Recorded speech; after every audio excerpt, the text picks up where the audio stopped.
नमस्कार दोस्तों, TET classes with Sneha में आपका स्वागत है। दोस्तों, आज की इस क्लास में आप लोगों के लिए सीटेट प्रीवियस ईयर का प्रश्न पत्र लेकर आया हूँ। यह प्रश्न पत्र 23 दिसंबर 2021 का ऑनलाइन परीक्षा का पूछा गया प्रश्न पत्र है। दोस्तों, पेपर सेकेंड है और इस पेपर का भाग फर्स्ट बाल विकास एवं शिक्षा शास्त्र के 30 क्वेश्चंस को सॉल्व करेंगे। दोस्तों यदि आप हमारे चैनल पर नए हैं तो चैनल को सब्सक्राइब कीजिए, लाइक कीजिए, शेयर कीजिए। दोस्तों आइए शुरू करते हैं आज की इस क्लास के क्वेश्चन नंबर फर्स्ट से। क्वेश्चन नंबर फर्स्ट है, विकास अनुदैर्ध्य अधोमुखी अक्ष की दिशा में आगे बढ़ता है। विकास का यह सिद्धांत क्या कहलाता है? आपको बताना है दोस्तों दिए गए ऑप्शंस में से। तो यहाँ पे इस क्वेश्चन का दोस्तों राइट आंसर हो जाएगा शीर्षगामी। थर्ड ऑप्शन यहाँ पे राइट आंसर हो जाएगा। जब विकास अनुदैर्ध्य अधोमुखी अक्ष लॉन्गिट्यूडनल एक्सिस की दिशा में आगे बढ़ता है तब विकास का यह सिद्धांत शीर्षगामी सिफाइलोकाइडल विकास सिद्धांत कहलाता है। इस सिद्धांत के अनुसार बच्चे का शारीरिक विकास केंद्र से बाहर की ओर होता है, अर्थात छाती से आरंभ होकर अंगुलियों की ओर अग्रसित होता है और इस विकास को शीर्षगामी विकास कहा जाता है। दोस्तों तो ध्यान रखिएगा, थर्ड ऑप्शन यहाँ पे राइट आंसर हो जाएगा। बढ़ते हैं अगले क्वेश्चन की ओर। क्वेश्चन नंबर सेकेंड है, समकालीन सिद्धांत बचपन को फिल करना है मानते हैं। क्या मानते हैं? तो राइट आंसर यहाँ पे हो जाएगा ऑप्शन फर्स्ट, समकालीन सिद्धांत बचपन को एक सामाजिक संरचना मानते हैं। समकालीन सिद्धांतवादी बचपन को एक सामाजिक संरचना मानते हैं। ब्लेयर, जोन्स एंड सिम्पसन के अनुसार बाल्यावस्था वह अवधि है जब व्यक्ति के आधारभूत दृष्टिकोण, मूल्यों और आदर्शों का निर्माण होता है। बाल्यावस्था में ही बालक सामाजिक व्यवहार के मूल तत्वों को सीखता है। तो फर्स्ट आंसर यहाँ पे राइट आंसर हो जाएगा। अगला क्वेश्चन, क्वेश्चन नंबर थर्ड है, प्रगतिशील शिक्षा आपको फिल करना है करती है। क्या करती है? ऑप्शन फर्स्ट है विविधताओं को सम्मान, सेकेंड है व्यक्तिगत विभिन्नताओं को अनदेखा, थर्ड है मानकीकृत आकलन का इस्तेमाल, फोर्थ है योग्यता आधारित स्थिर सामूहिकरण का प्रचार। तो प्रगतिशील शिक्षा विविधताओं का सम्मान करती है। फर्स्ट ऑप्शन यहाँ पे राइट आंसर हो जाएगा। प्रगतिशील शिक्षा विविधताओं को का सम्मान करती है। फर्स्ट ऑप्शन यहाँ पे राइट आंसर हो जाएगा। प्रत्येक विद्यार्थी की सामाजिक सांस्कृतिक पृष्ठभूमि का सम्मान करते हुए उसे कक्षा अधिगम प्रक्रिया में शामिल करने पर बल देती है ताकि विद्यार्थी विभिन्न संस्कृतियों से परिचित हो सके तथा उनका सम्मान करते हुए संवेदनशील बन सके। तो यहाँ पे फर्स्ट ऑप्शन राइट हो जाएगा। अगला क्वेश्चन, क्वेश्चन नंबर 4 है दोस्तों, बाल केंद्रित शिक्षण शास्त्र की बुनियादी मान्यता क्या है? तो आपको बताना है दोस्तों दिए गए ऑप्शंस में से। तो यहाँ पे राइट आंसर हो जाएगा सेकंड, अध्यापन के दौरान विद्यार्थियों के अनुभवों और पर्यवेक्षणों को कक्षागत प्रक्रिया में शामिल किया जाना चाहिए। अगला क्वेश्चन, क्वेश्चन नंबर 5 है, आपको फिल करना है यहाँ पे सामाजिकरण की द्वितीय संस्थाएं हैं। आपको बताना है सामाजिकरण की द्वितीय संस्थाएं दिए गए ऑप्शंस में से कौन सी हैं। तो विद्यालय और जनसंचार सामाजिकरण की द्वितीयक संस्थाओं में शामिल है। परिवार सामाजिकरण की प्रथम संस्था व प्रथम कारक होता है। ध्यान रखिएगा दोस्तों। तो यहाँ पे इस क्वेश्चन का राइट आंसर जो हो जाएगा फोर्थ ऑप्शन, विद्यालय और जनसंचार। सामाजिकरण की कैसी संस्थाएं हैं? ये द्वितीय संस्थाएं हैं, जबकि परिवार जो है प्रथम संस्था होता है सामाजिकरण का और प्रथम कारक भी होता है। ध्यान रखिएगा। अगला क्वेश्चन, क्वेश्चन नंबर 6 है, जीन पियाजे के अनुसार विकास के किस स्तर पर बच्चे में परिकल्पना आधारित निगमनात्मक तार्किकता विकसित होती है और वैज्ञानिक सोच उभरना शुरू होती है? तो यहां पे इस क्वेश्चन का दोस्तों राइट आंसर फर्स्ट हो जाएगा अमूर्त संक्रियात्मक। जीन पियाजे के अनुसार विकास की अमूर्त संक्रियात्मक अवस्था, जिसे इंग्लिश में फॉर्मल ऑपरेशनल स्टेज में बच्चों में परिकल्पना आधारित निगमनात्मक तार्किकता विकसित होती है और वैज्ञानिक सोच का उद्भव होना आरंभ होता है। जीन पियाजे के अनुसार अमूर्त संक्रियात्मक अवस्था 11 वर्ष से आरंभ होकर वयस्कावस्था तक होती है। अमूर्त संक्रियात्मक अवस्था में चिंतन में लचीलापन, क्रमबद्धता, परिकल्पना, वस्तुनिष्ठता, वास्तविकता, विकेंद्रीकरण, इन सभी गुणों का विकास बालक में हो जाता है। तो फर्स्ट ऑप्शन यहाँ पे राइट आंसर हो जाएगा। अगला क्वेश्चन, क्वेश्चन नंबर 7, पियाजे के अनुसार कौन से 4 तत्व विकास को प्रभावित करते हैं? आपको बताना है दोस्तों, दिए गए ऑप्शंस में से महत्वपूर्ण प्रश्न है। तो राइट आंसर हो जाएगा पियाजे के अनुसार परिपक्वता, क्रियात्मकता, सामाजिक अनुभव, संतुलीकरण विकास को अत्यधिक प्रभावित करते हैं। तो फर्स्ट ऑप्शन यहाँ पे राइट आंसर हो जाएगा दोस्तों। अगला क्वेश्चन नंबर 8 है। लेव वाइगोत्स्की के सिद्धांत के अनुसार बच्चे के स्वतंत्र प्रदर्शन का स्तर और उसके प्रदर्शन का वह स्तर जो कि वह वयस्क के मार्गदर्शन या अधिक जानकारी वाले समकक्षी के साथ काम करके प्राप्त करता है के बीच का क्षेत्र क्या कहलाता है? तो राइट आंसर फोर्थ हो जाएगा, निकटस्थ विकास का क्षेत्र कहलाता है, जिसे जोन ऑफ प्रॉक्सिमल डेवलपमेंट कहते हैं, ZPD के नाम से भी जाना जाता है दोस्तों, ध्यान रखिएगा। अगला क्वेश्चन नंबर 9। लेव वाइगोत्स्की के अनुसार सभी उच्चतर संज्ञानात्मक प्रक्रियाओं का आधार क्या है? दिए गए ऑप्शंस में से आपको सही आंसर देना है। तो राइट आंसर यहाँ पे हो जाएगा, लेव वाइगोत्स्की के अनुसार सभी उच्चतर संज्ञानात्मक प्रक्रियाओं का आधार भाषा है। तो ऑप्शन फर्स्ट यहाँ पे राइट आंसर हो जाएगा। लेव वाइगोत्स्की के द्वारा बच्चों के संज्ञानात्मक विकास उनकी भाषा व चिंतन को महत्वपूर्ण साधन के रूप में वर्णित किया गया है। इनके अनुसार बच्चे भाषा का प्रयोग सामाजिक संचार के साथ साथ स्वयं को नियोजित व निर्देशित करने के लिए भी करते हैं। जब बच्चे भाषा को आत्मनियमन के लिए प्रयोग करते हैं तब इसे निजी संभाषण, प्राइवेट स्पीच या आंतरिक संभाषण, इनर स्पीच कहा जाता है। तो ध्यान रखिएगा, फर्स्ट ऑप्शन यहाँ पे राइट आंसर हो जाएगा। अगला क्वेश्चन नंबर 10 है। कैरोल गिलिगन द्वारा लॉरेंस कोहलबर्ग के नैतिक विकास सिद्धांत की प्रमुख आलोचना क्या है? तो यहाँ पे इस क्वेश्चन का राइट आंसर जो हो जाएगा दोस्तों फर्स्ट हो जाएगा, यह सिद्धांत नारीवादी परिप्रेक्ष्य में है। ध्यान रखिएगा इस सिद्धांत को। अगला क्वेश्चन नंबर 11 है। निशा अपनी सहेलियों और परिवार के सदस्यों की मनोदशा को समझ लेती है और यथा योग प्रतिक्रिया करती है। वह बड़ी होकर मनोचिकित्सक बनना चाहती है। वह निम्न में से कौन सी बुद्धि से संपन्न है जिसको उसे और अधिक विकसित करना चाहिए? तो राइट आंसर सेकेंड हो जाएगा, अंतर्वैयक्तिक बुद्धि। अंतर्वैयक्तिक बुद्धि यहाँ पे सही जवाब हो जाएगा।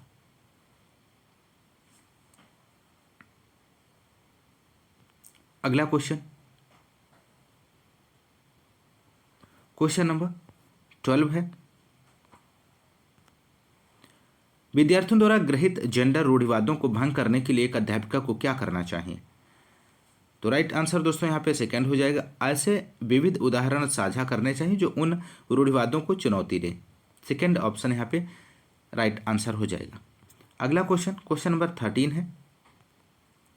हाशिए पर रहने वाले परिवारों के बच्चों की कक्षा में अक्सर अवहेलना की जाती तब भी जब वह कक्षा में अच्छा प्रदर्शन करते हैं। कक्षा में इस प्रकार के आचरण के लिए निम्न में से कारणों का कौन सा समूह उत्तरदायी है?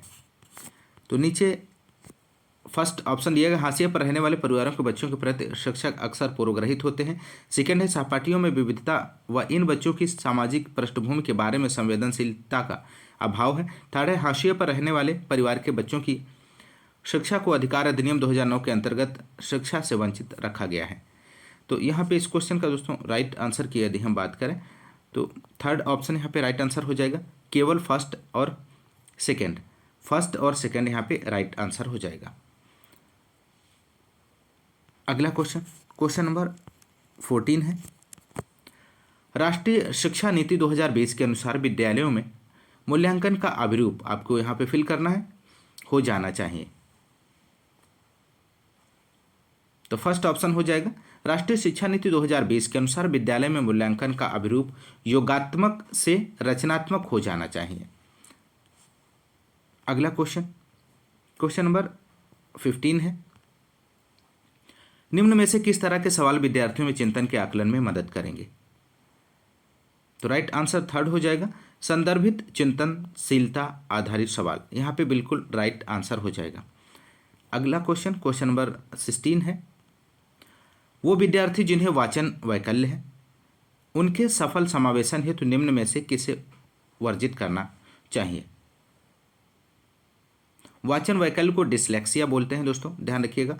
वाचन वैकल्य जो होता है वो डिसलेक्सिया होता है। डिसलेक्सिया पठन विकार होता है। तो यहाँ पे इस क्वेश्चन का दोस्तों राइट आंसर हो जाएगा ऑप्शन सेकेंड यहाँ पे राइट आंसर हो जाएगा, मानकीकृत आकलन राइट आंसर है। जिन विद्यार्थियों को वाचन वैकल्य डिसलेक्सिया है उनके सफल समावेशन हेतु मानकीकृत आकलन को वर्णित किया जाना चाहिए। वाचन वैकल्य वाले विद्यार्थियों के सफल समावेशन के लिए बहुसंवेदी शिक्षा शास्त्रीय उपागम, व्यक्तिगत लक्ष्य, समुच्चय, लचीला पाठ्यक्रम को अपनाना चाहिए। तो सेकेंड ऑप्शन यहाँ पे राइट आंसर हो जाएगा। क्वेश्चन नंबर 17 है, निम्नलिखित में से कौन सी रणनीतियां समावेशन को बढ़ावा देती हैं? फर्स्ट है बाधा मुक्त पहुंच, सेकेंड है सहायक यंत्र और तकनीकी आधारित मुक्त उपकरण, थर्ड है सामान्य तथा विशेष विद्यालय के साथ साथ गृह आधारित शिक्षा का विकल्प, फोर्थ है एक रूप संरचनाबद्ध पाठ्यचर्या और आकलन के तरीके। तो राइट आंसर यहाँ पे फर्स्ट ऑप्शन हो जाएगा दोस्तों, फर्स्ट, सेकेंड और थर्ड यहाँ पे राइट आंसर हो जाएगा इस क्वेश्चन का। क्वेश्चन नंबर 18 है, अपसारी चिंतन विचारों में मौलिकता और नव उत्पादन जैसी विशिष्टताएं निम्न में से किससे संबंधित हैं? तो अपसारी चिंतन विचारों में मौलिकता और नव उत्पादन जैसी विशिष्टताएं सृजनात्मकता से संबंधित हैं। सृजनात्मकता के पहलुओं में धारा प्रवाहिता, लचीलापन, मौलिकता, विस्तारण को सम्मिलित किया जाता है। तो राइट आंसर यहाँ पे फर्स्ट ऑप्शन हो जाएगा, सृजनात्मकता। अगला क्वेश्चन, क्वेश्चन नंबर 19, समावेशी शिक्षा निम्न में से किस पर बल देती है? बहुत ही महत्वपूर्ण प्रश्न है समावेशी शिक्षा। तो राइट आंसर यहाँ पे फर्स्ट हो जाएगा, समता। समावेशी शिक्षा समता पर बल देती है। समावेशी शिक्षण अधिगम प्रत्येक विद्यार्थी को अधिगम के समान अवसर प्रदान करती है। समावेशी शिक्षा में विद्यार्थियों के मानसिक, शारीरिक, बौद्धिक क्षमता के आधार पर उनसे भेदभाव नहीं किया जाता तथा समाज के प्रत्येक वर्ग से आने वाले विद्यार्थी एक साथ एक सामान्य विद्यालय में शिक्षा प्राप्त करते हैं। तो फर्स्ट ऑप्शन राइट आंसर हो जाएगा। अगला क्वेश्चन, क्वेश्चन नंबर 20 है, निम्न में से कौन सी अध्यापन अधिगम सामग्री दृश्य बाधित विद्यार्थियों के समावेशन में मददगार होगी? तो यहाँ पे राइट आंसर फोर्थ हो जाएगा, श्रव्य टेप। दृश्य बाधित विद्यार्थियों के समावेशन में श्रव्य टेप, ऑडियो टैप्स, ब्रेल में लिखित पठन सामग्री आदि सहायक सिद्ध होगी। तो फोर्थ ऑप्शन यहाँ पे राइट आंसर हो जाएगा। क्वेश्चन नंबर 21 है दोस्तों, निम्न में से कौन सा एक माध्यमिक विद्यालय स्तर की कक्षा में सामाजिक संरचनात्मक ढांचे का लक्षण नहीं है? आपको बताना है इनमें से कौन सा नहीं है। तो राइट आंसर यहाँ पे हो जाएगा थर्ड ऑप्शन दोस्तों, सभी अधिगमकर्ताओं को एक जैसा जवाब देने और एक जैसे तरीके का अनुसरण करने को उकसाना। थर्ड ऑप्शन यहाँ पे नहीं है।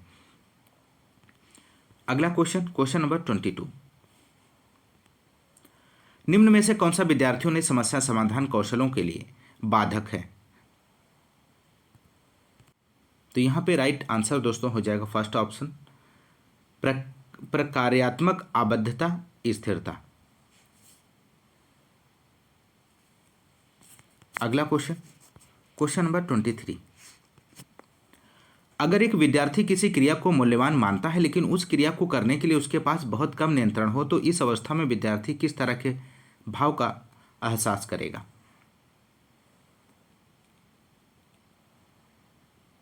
तो राइट आंसर हो जाएगा यहाँ पे, इस अवस्था में विद्यार्थी कुंठा के भाव का एहसास करेगा। थर्ड ऑप्शन यहाँ पे राइट आंसर हो जाएगा। अगला क्वेश्चन, क्वेश्चन नंबर 24 है, अभी कथन दिया गया है यहाँ पे एक अध्यापक को बच्चों की विभिन्न घटनाओं के बारे में व्याख्या की चर्चा की कोई स्थान नहीं देना चाहिए। तर्क आर है, बच्चे अपने आप कारक व्याख्याओं को विकसित करने के लिए सक्षम नहीं होते हैं, सही विकल्प चुनें।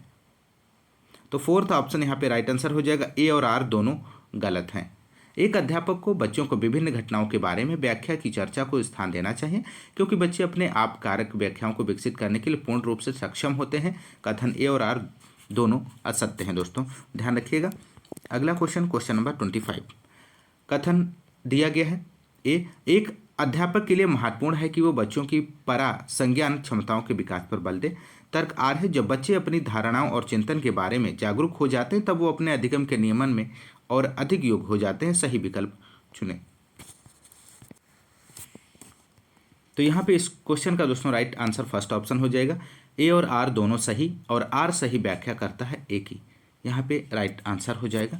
अगला क्वेश्चन, क्वेश्चन नंबर 26, विद्यार्थी अधिगम के प्रति आतुर और अभिप्रेरित होते हैं जब अध्यापक दिए गए ऑप्शंस में आपको बताना है जब अध्यापक अधिगमकर्ताओं को संलगित करे और उन्हें अध्यापन अधिगम प्रक्रिया का अहम हिस्सा बनाए। यहाँ पे राइट आंसर हो जाएगा। अगला क्वेश्चन नंबर 27। किसी नए संप्रदाय के अधिगम को सुसाध्य करने के लिए एक अध्यापक को क्या करना चाहिए? तो राइट आंसर यहाँ पे सेकंड हो जाएगा, नई जानकारी को विद्यार्थियों के पूर्व ज्ञान से जोड़ना चाहिए। प्रीवियस नॉलेज को प्रेजेंट नॉलेज से लिंक करते हुए आगे पढ़ाना चाहिए। तो यहाँ पे सेकंड आंसर सही जवाब हो जाएगा। अगला क्वेश्चन नंबर 28। निम्नलिखित में से कौन सा उदाहरण संरचनात्मक परिप्रेक्ष्य के अनुकूलन नहीं है? तो राइट आंसर यहाँ पे हो जाएगा दोस्तों फोर्थ ऑप्शन, कंठस्थीकरण एवं शब्दशः स्मरण। कंठस्थीकरण एवं शब्दशः स्मरण संरचनात्मक परिप्रेक्ष्य के अनुकूलन उदाहरण नहीं है। संरचनात्मक परिप्रेक्ष्य के अनुकूलन उदाहरणों में बहु अर्थ निर्णय, सहयोग अधिगम, व्यक्तिगत गति के आधार पर अधिगम शामिल होते हैं। Question number 29। निम्न में से किस तरह का लक्ष्य निर्धारण विद्यार्थियों को अधिगम के लिए आंतरिक प्रेरणा देगा? तो राइट आंसर फर्स्ट हो जाएगा स्वनिर्देशित। यहाँ पे सही जवाब है स्वनिर्देशित लक्ष्य निर्धारण विद्यार्थियों को अधिगम के लिए आंतरिक प्रेरणा देने का कार्य करेगा। जब विद्यार्थियों के समक्ष उसका लक्ष्य स्पष्ट होता है तब वह स्वयं लक्ष्य प्राप्ति के लिए अथक प्रयास करता है। अगला क्वेश्चन नंबर 30 और अंतिम क्वेश्चन है, अध्यापन अधिगम प्रक्रिया में त्रुटि विशेषण है, आपको बताना है। तो राइट आंसर यहाँ पे फोर्थ हो जाएगा, विद्यार्थियों और अध्यापकों दोनों के लिए प्रासंगिक है। तो दोस्तों ये रहे 30 CDP के क्वेश्चंस जिन्हें आप लोगों ने सॉल्व किए। दोस्तों यदि आपको क्लास पसंद आती है तो आप चैनल को सब्सक्राइब करें और क्लास को लाइक और शेयर करना मत भूलें। लाइक और शेयर कीजिए दोस्तों। और इस क्लास में बस इतना ही, मिलते हैं नेक्स्ट क्लास में, तब तक के लिए नमस्कार, जय हिंद, धन्यवाद।